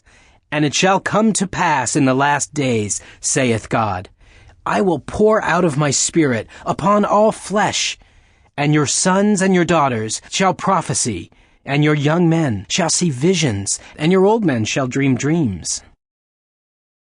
Don't play games with yourself, George. You know perfectly well that a moment ago I was Mavis. It's a giant black woman! It's Goethe's Mother Night, somebody was saying. But I was thinking of 69ing with Simon. Ooh, the tricks that cat knows to please a woman, to make you feel like a queen on a throne. And I don't care if he knows I'm a cop. There's always a sorrow after a joy on this plane. Yes, I will always be split in two. The void will always be there at the center. God, yes, the mask of night is on my face, like I read in Shakespeare in school. I am the river, yellow with sewage. And cocksucker is a dirty word, but what else is the sign of Cancer or that yin-yang all about? Christ, I love doing it. Women who claim they don't are just liars. I hate him and I love him. The ambiguity is always there. That detective who wanted to praise me that time said, "You've got balls for a woman." But how would it sound if I said to him, "You've got tits for a man"? Throne after throne cast down into the void, and yet I have the power. All their worshipping and their trinities and pyramids are symbols of the cunt. And it's hot again. But I just want him to hold me. I can't bawl now. I can't speak. I see my father's face, but it's silver instead of black, and all of a sudden, I knew Joe Malik had a gun, and even that he had a silver bullet in it. Mother of God, does he think Hagbard is something inhuman? And I smelled opium mixed with hash. Those are heavy cats in the plastic canoe. I could feel the energy surging through me. I'm in the tent and I'm being fucked by all the men. I'm Mavis and Stella. And I'm the mother of all of them. I am Demeter and Frigga and Sybil, as well as Eris, and I am Nephthys, the black sister of Isis, of whom none dare speak. And I can even see why Joe Malik blew up his own office. It was a trap, and Hagbard fell into it. Joe knows his secret now. They used to preach about it in Bible class. And it shall come to pass in the last days, saith God, I will pour out of my Spirit upon all flesh, and your sons and your daughters shall prophesy, and your young men shall see visions, and your old men shall dream dreams, and all flesh will see it in one instant. Malaclypse smiled. To conceive of Pentecostal training, it is necessary to die. These are the words of the first, last, and between. Callisti. You must have won the prize for memorizing verse in that Bible class, George. I would have, only the teacher didn't like my attitude. Good, said Malaclypse. I also taught the Pentecost gimmick to Hagbard. What he's saying sounds flat to you because you don't need to be persuaded. Everybody else is hearing as much emotion and rhetoric as is needed to motivate them. It's a good gimmick, the Pentecost gimmick. It all came in, solid and three-dimensional, and I felt mercy flowing from me like some psychological monthly with water instead of blood. I even forgave the American Medical Association, all four of them separately and distinctly. I was Isis, all purple and blue, and veiled. And even if Poseidon was rising in that lake, I could forgive him too. He was covered with olives and shamrocks, a green water god glistening like amethyst with one huge unicorn horn. And then he was Indra, the rainmaker whose voice of thunder was only a disguised blessing. I obeyed him and put the doll in the tetrahedron. There was nothing to fear, for all that would happen were blessings and good things. As the brilliant ones descended, bringing their white fire to the red earth, the work would be perfected in pleasure, not pain, for I even knew that Joe found out Pat Walsh's memos were misleading, because Hagbard wanted him to find out, and wanted him to plant the bomb, and even wanted him to come here tonight with the gun. So it all makes sense. If you had a model of the globe with a black light flashing for every death, and a white light for every time somebody comes, it would seem to be glowing all the time. That's what's so good about being a woman. I can come and come and come, oh God, as many times as I want. And men, even Simon, hardly ever come more than once in a night. That mean Miss Forbes in first grade, she needed a good lay, but I can even forgive her. Ladies and gentlemen, the President of the United States. Everyone must leave the festival area, Hagbard was saying. The resurrected Nazis intend to slaughter all of you. Fortunately, we have had time to build you a pathway to safety. Behold. He stretched out his arm, and the spotlight moved beyond him to the lake, illuminating a great pontoon bridge stretching from the festival area on the eastern shore diagonally to the lake's northwest corner. It had been silently erected by Hagbard's crew, with the indispensable help of Howard and the Dolphins, during the last hour. Wow, George said to Malaclypse. I suppose you'd call that the Red Sea gimmick. Hagbard lifted his hands. I name that the Adam Weishaupt Bridge. Everyone will now rise and proceed in an orderly fashion to walk across the lake. My fellow Americans, it is with a heavy heart that I come before you for the second time today. Many irresponsible elements have reacted to the national emergency with mad animal panic, and they are endangering all the rest of us. I assure you again, in the words of a great former leader, that we have nothing to fear but fear itself. The face on the TV screen expressed absolute confidence, and many citizens felt a slight upsurge in hope. Actually, he was totally around the bend on Demerol, and when the White House had burned earlier in the day, his most constructive suggestion had been, "Let's toast some marshmallows before we leave." Even as I speak to you, the director of the FBI has assured me that his men are closing in on the one single plague carrier who has caused all this hysteria. If you stay in your homes, you will be safe, and the emergency will soon be over.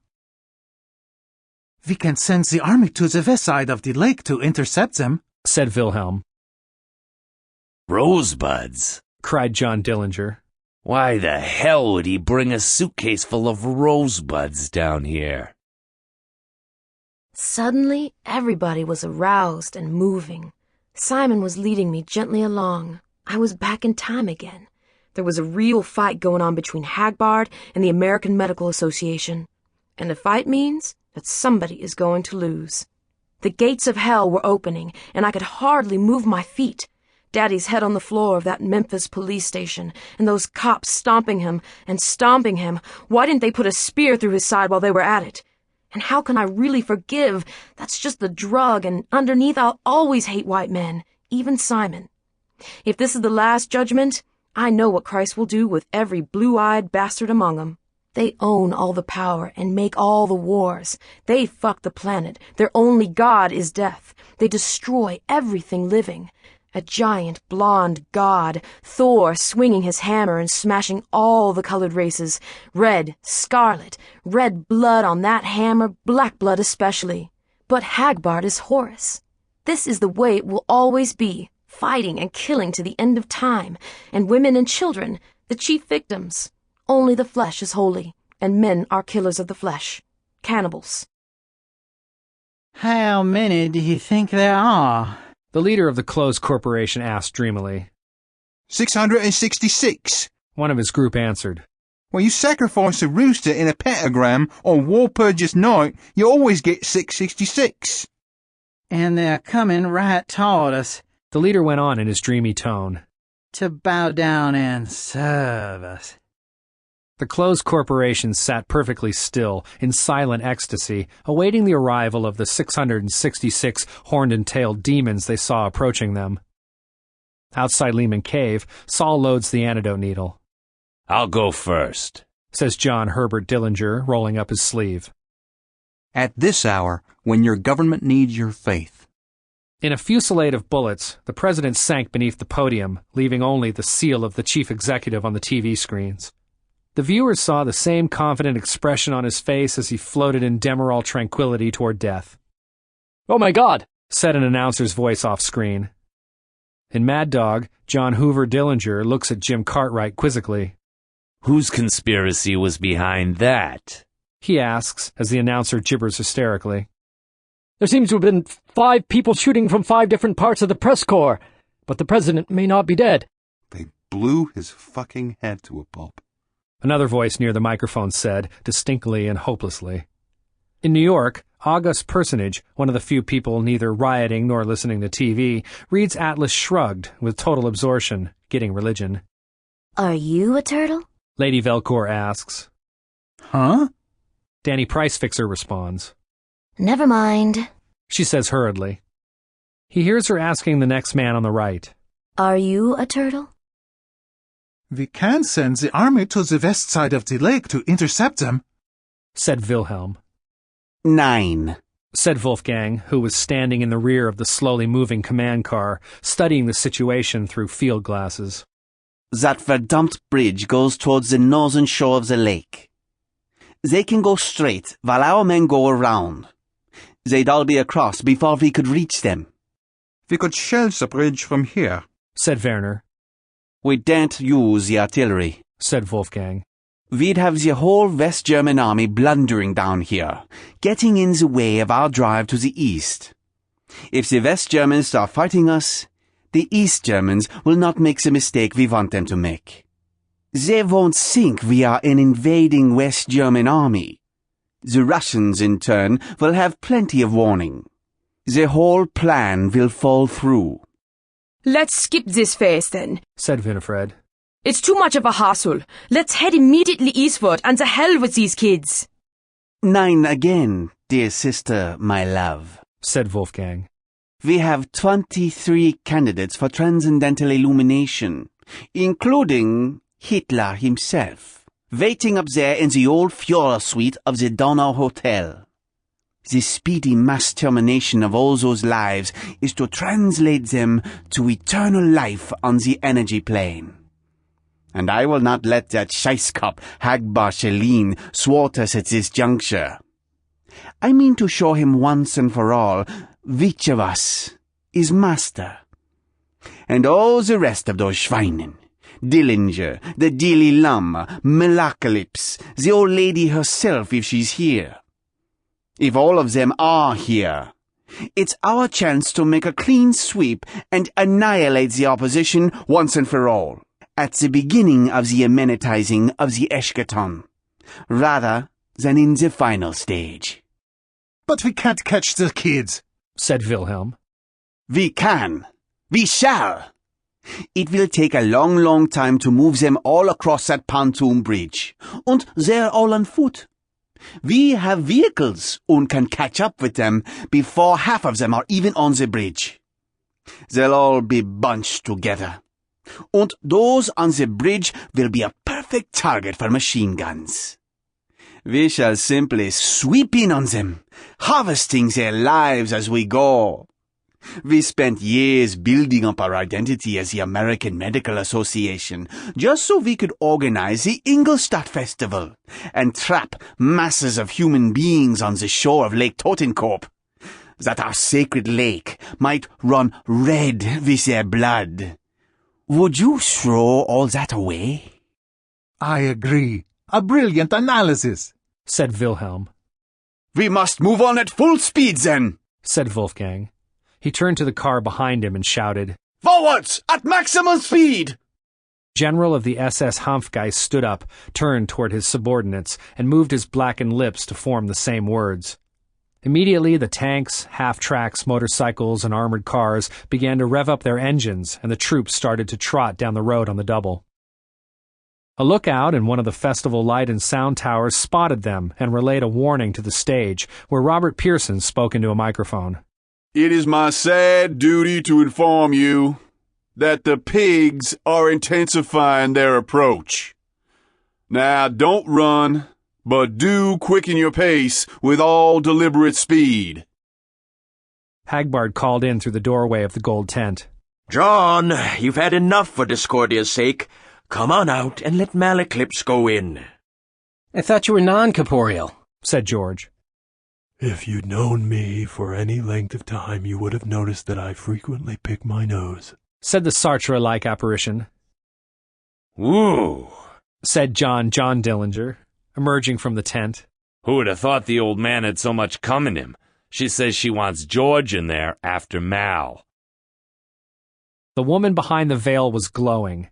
There was no light in the tent, save for the deep golden radiance that came from her body. "Come closer, George," she said. "I don't want you to make love to me now. I only want you to learn the truth. Stand here before me." The woman behind the veil was Mavis. "Mavis, I love you," said George. "I've loved you ever since you took me out of that jail in Mad Dog." "Look again, George," said Stella. "Stella? What happened to Mavis?" "I circle around. I circle around." "Don't play games with yourself, George. You know perfectly well that a moment ago I was Mavis." "It's the acid," said George. "The acid only opens your eyes, George. It doesn't work miracles," said Miss Mao. "I circle around. I circle around." "Oh my God," said George, and he thought, "And it shall come to pass that whosoever shall call on the name of the Lord shall be saved." Mavis was there again. "Do you understand, George? Do you understand why you never saw all of us together at once? Do you understand why, all the time you wanted to fuck me, that when you were fucking Stella, you were fucking me? And do you understand that I'm not one woman, or 3 women, but an infinite number of women?" Before his eyes, she turned red, yellow, black, brown, young, middle-aged, a child, an old woman, a Norwegian blonde, a Sicilian brunette, a wild-eyed Greek woman, a tall Ashanti, a slant-eyed Maasai, a Japanese, a Chinese, a Vietnamese, and on and on and on. The pale face kept turning colors, the way people do when you're on peyote. Now he looked almost like an Indian. That's what made it easier to talk to him. Why shouldn't people turn colors? All the trouble in the world came from the fact that they usually stayed the same color. James nodded profoundly. As usual, peyote had brought him a big truth. If whites and blacks and Indians were turning colors all the time, there wouldn't be any hate in the world, because nobody would know which people to hate. Who the hell's mind was that? George wondered. The tent was dark. He looked around for the woman. He rushed out of the tent. No one was looking at him. They were all, Hagbard and the rest of them, staring in awe at a colossal figure that grew ever taller as it strode away from them. It was a golden woman in golden robes, with wild gold, red, black hair flowing free. She stepped over the fence that guarded the festival grounds as casually as if it were the threshold of a door. She towered over the Bavarian pines. In her left hand, she carried an enormous golden orb. Hagbard put his hand on George's shoulder. "It is possible," he said, "to achieve transcendental illumination through a multiplicity of orgasms as well as through a multiplicity of deaths." There were lights advancing down the road. The woman, now 93 feet tall, strode toward those lights. She laughed, and the laughter echoed across Lake Totenkopf. "Great Gruad, what's that?"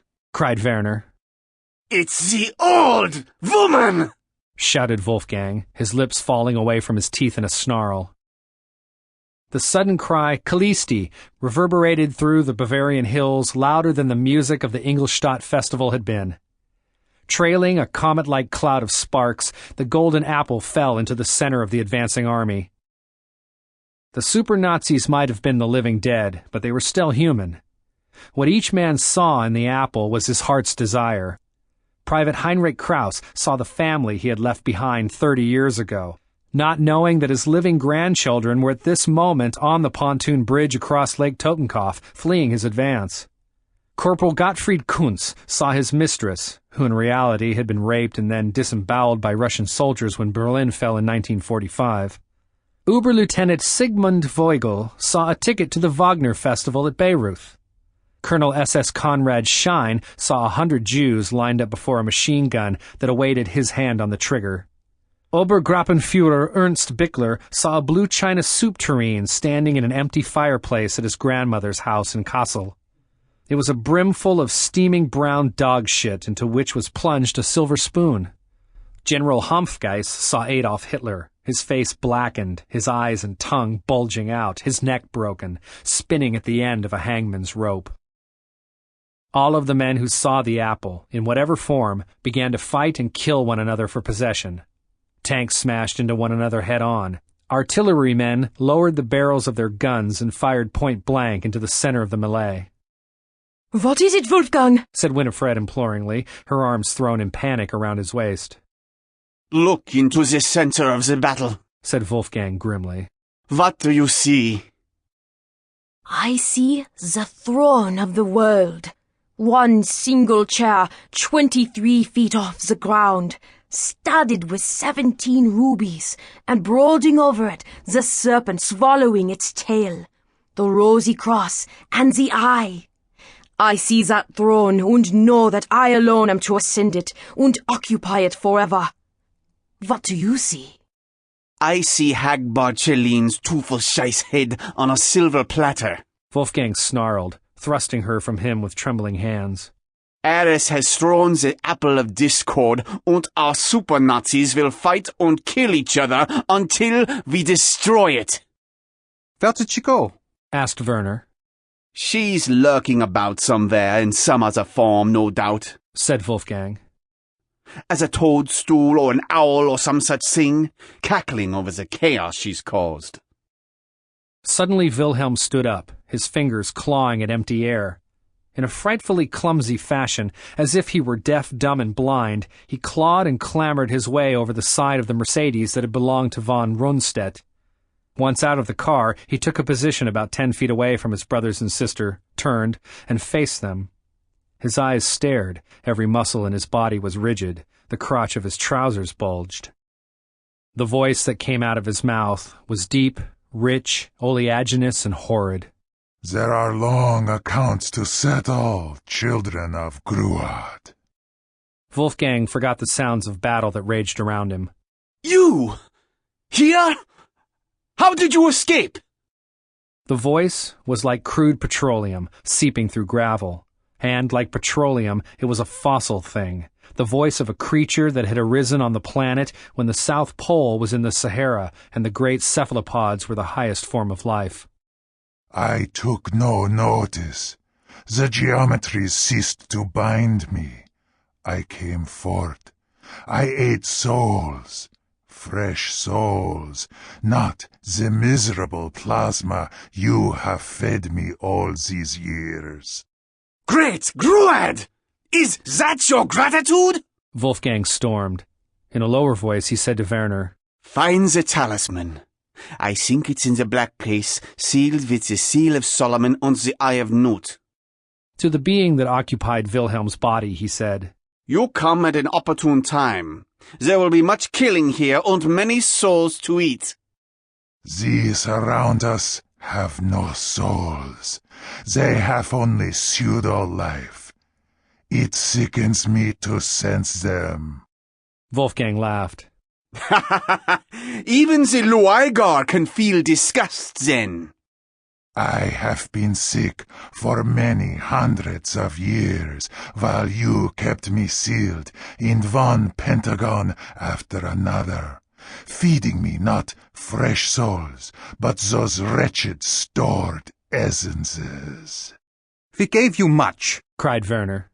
Every year, just for you, 30,000, 40,000, 50,000 deaths in traffic accidents alone. But not fresh. Not fresh. Perhaps, though, you can settle your debt to me tonight. I sense many lives nearby, lives you have somehow lured here. They can be mine. Werner handed Wolfgang a stick with a silver pentagon at the tip. Wolfgang pointed it at the possessed Wilhelm, who shrieked and fell to his knees.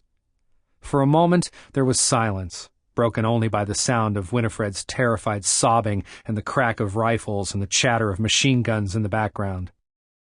You shall not have those lives, Yog-Sothoth. They are for the transcendental illumination of our servants. Wait, though, and there shall be lives in plenty for all of us. Werner said, While we parley, our army is destroying itself, and there will be no lives for anyone.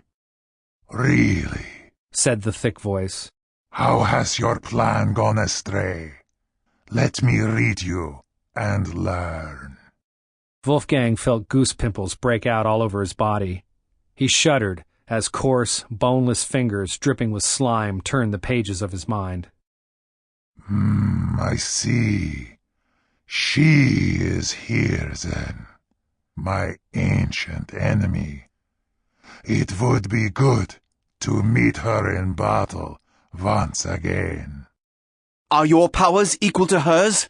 Said Wolfgang eagerly.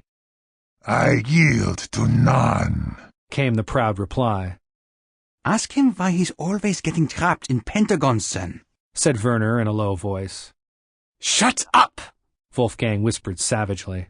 To the Luigar he said, Destroy her golden apple and release my army to move ahead. And I will withhold the power of this pentagon and give you all the lives you seek. Done, said the voice. Wilhelm suddenly threw back his head, mouth wide open. A choking sound came from his throat. He collapsed on his back, spread-eagled. A strange, greenish, glowing gas rose from his throat. Werner jumped from the car and rushed over to Wilhelm. He's alive! Of course he's alive, said Wolfgang. The Eater of Souls simply took possession of his body to communicate with us. Winifred screamed. Look! The same phosphorescent gas, a huge cloud of it, now obscured the heart of the battle. It seemed to take a shape like a spider with an uncountable number of legs, arms, antennae, and tentacles. Gradually the shape changed, glowing brighter and brighter. A nearby tower on the festival grounds was as visible in the reflected light as if it were day. Then the glow faded, and the tower was silhouetted in moonlight. A great silence fell over the hills around Lake Totenkopf, broken only by the glad cries of the last contingent of festival-goers as they made it safely to the opposite shore. "There's no time to lose," Wolfgang said to Werner and Wilhelm. "Round up some officers. See if you can find Hanfgeist." Hanfgeist had disappeared. The highest-ranking officer surviving was Obergruppenführer Bickler. Visions of dog turds sadly fading in a mind that possessed only a horrid semblance of life. A quick survey showed the 4 Illuminati Primi that the apple of discord had cost them half their army. "Onward!" roared Wolfgang, and, tanks in the van, they smashed through the festival fence, raced over the hills, troops trotting double time, and unhesitatingly charged out onto the bridge. Wolfgang stood at the back seat of the von Rundstedt Mercedes, his black-gloved hands gripping the back of the front seat, the wind blowing through his crew cut like a field of wheat. Suddenly, beside him, Wilhelm screamed. "What is it now?" yelled Wolfgang over the roar of his advancing army. "The lives we are about to take," the voice of the Luigar grated. "They're mine, yes? All mine."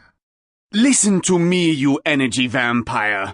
We have other debts to discharge and other projects to complete. There are 23 of our faithful servants waiting in the Donau Hotel to be transcendentally illuminated. They come first. You'll get yours. Wait your turn." "Farewell," said the Luigar. "I shall see you at the hour of your death." "I will never die!" "Fool!" the voice shrieked with Wilhelm's mouth. Suddenly, Wilhelm stood up, threw open the door of the car, and hurled himself out into the lake. He struck with a huge splash, then sank like a stone. A greenish glow spread in the black water where he had gone down. And then there were 4. Hagbard stood atop a hill, watching the tanks roll across the bridge, followed by the black Mercedes, followed by troop carriers and artillery, followed by trotting foot soldiers. He knelt beside a detonator and shoved down the handle. From end to end, the bridge and those upon it disappeared in geysers of white water. The thunder of explosions, demolition charges placed by the porpoise horde under the direction of Howard, re-echoed through the hills around the lake. The tanks went under first. As the front end of the command car sank under water, Werner Saure screamed, "My foot's caught!" He went down with the car, while Wolfgang and Winifred, their tears mingling with the water of Lake Totenkopf, splashed about in the water with a few remaining super-Nazis. And then there were 3. Hagbard shouted, "I sank it! I sank the George Washington Bridge!" "Is anything changed?" said George. "Of course," said Hagbard. "We've got them on the run. We'll be able to finish them off in a few more minutes. Then there'll be no more evil in the world. Everything will be ginger peachy." His tone seemed sarcastic rather than victorious, George noted apprehensively. "Now, I'll admit," Fission Chip said reasonably, "that I'm under the influence of some bloody drug from the Kool-Aid. But this simply cannot all be hallucination.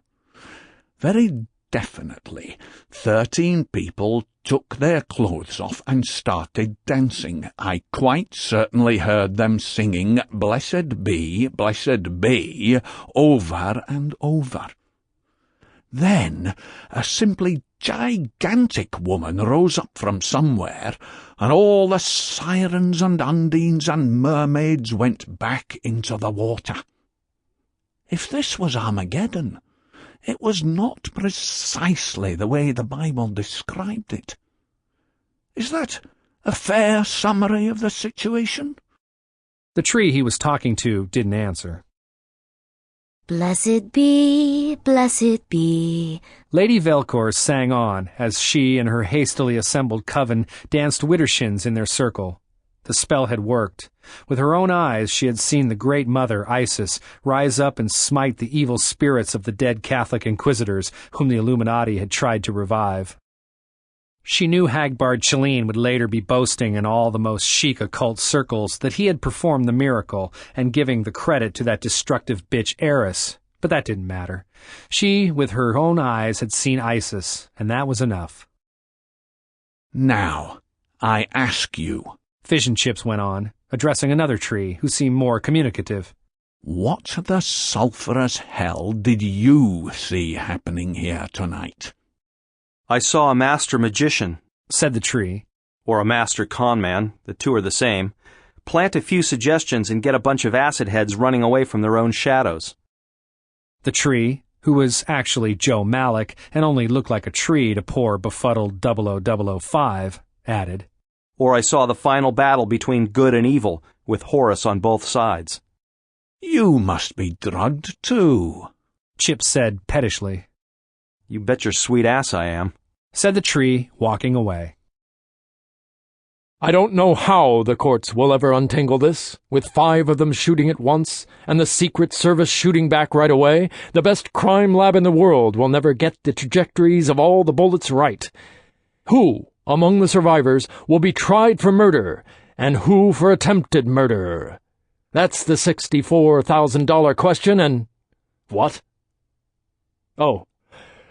And now, ladies and gentlemen, on this sad occasion, in this tragic hour of our country's history, let us all pay especially close attention to the new president, who will now address us. Who's that jig standing over there?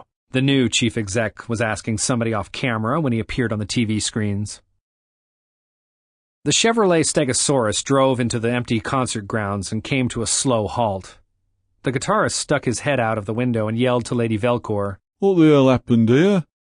There was some bad acid in me Kool-Aid, she told him gravely. Everybody freaked out and ran off toward town. Hell, he said. And this was going to be our first big audience. We're a new group, just formed. What lousy luck. He turned and drove off, and she read the sign on the back of the car. The Fernando Poo incident. How are you now, baby? Simon asked. I know who I am. Mary Lou said slowly. And you might not like the results of that, any more than the Chicago police force will. Her eyes were distant and pensive. Wolfgang and Winifred were very near shore when the dark, humped shapes rose out of the water around them. Winifred shrieked. Wolfgang! For the love of God! Wolfgang! They are pulling me down! Her long blonde hair floated for a moment after her head went under. Then that too disappeared. And then there were 2. The porpoises have her, Wolfgang thought to himself. He continued to swim madly toward shore. Something caught his trouser leg, but he kicked free. Then he was in the shallows, too close in for the sea beasts to follow. He stood up and waded ashore, and came face to face with John Dillinger. Sorry, pal, said John, and squeezed the trigger of his Thompson submachine gun. 30 silver bullets struck Wolfgang with the impact of clubs and threw him back into the water. All feeling was gone from his body, and he felt the foul tentacles closing around his mind, and the murmuring, horrible laughter grew into a soundless roar, and the syrupy voice spoke to his mind. Welcome to the place prepared for you from everlasting to everlasting. Now truly, you will never die. And the mind of Wolfgang Saure, imprisoned like a living fly in amber, knowing that it must remain so for billions upon billions of years, screamed and screamed and screamed. And then there was one. And Joe Malik, feeling as if he were sitting in an audience watching himself perform, walked over to that one and held out his hand. Congratulations, he said icily. You really did it. Hagbard looked at the hand and said, You were more intimate the last time around. Very well, said Joe. My lord, my enemy. He leaned forward and kissed Hagbard full on the mouth. Then he took the gun out of his pocket and carefully fired directly into Hagbard's brain. And then there were none. It was quite real. Joe shook himself, stood up, and grinned. Walking over to Hagbard, he took out the gun and handed it to him. "Surprise ending," he said. "I read all the clues, just like you wanted me to. I know you're the 5th Illuminatus Primus, and I know your motive for wiping out the other 4 is nothing like you've led us to believe. But I can't play my role. I still trust you. You must have a good reason." Hagbard's mouth fell open in completely genuine surprise. "Well, sink me," he said, beginning to laugh. Dawn was breaking.